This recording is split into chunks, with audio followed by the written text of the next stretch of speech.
Fox News' Dave Kinchin spoke with an expert tonight. And Dave, what did you learn? Well, the expert we talked with tonight says he provides this kind of training for everyday people so it can become muscle memory, know your surroundings, and know how to take action if you are confronted with an active shooter.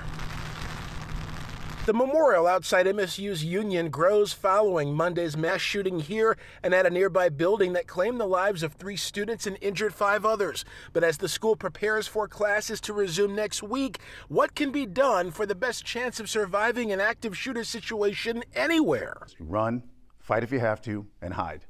And that's fine. That's what we should do. Commander Dale Brown is ex-military and runs Detroit Urban Survival Training in Ferndale. We have another action that you can take that's for you to become, as a first contactor, a person that can identify the threat, notify the threat, and rectify the threat.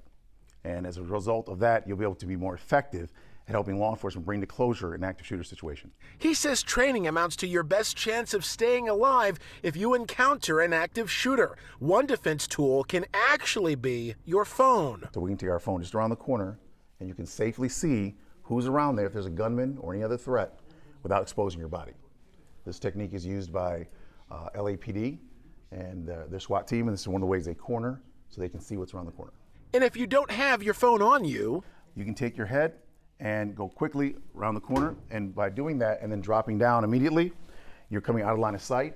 But what you're doing is, biomechanically, you're responding faster than they can respond. And if you happen to come into direct contact with the shooter, Brown says you can work quickly to disarm. He shows us using air guns. These are not real firearms. He's gonna shoot if I move.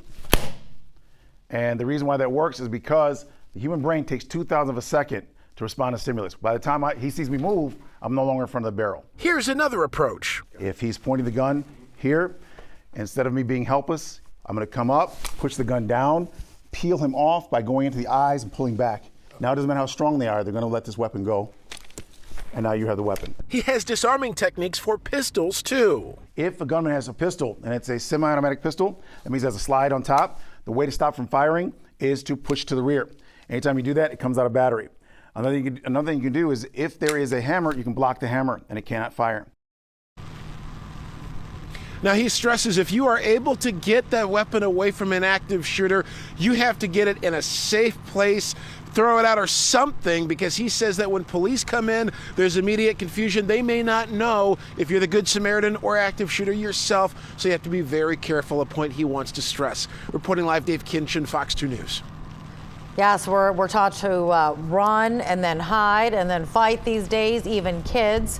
You hate to get to that point, but at least now, not only are they teaching adults, they're teaching younger people to do this as well.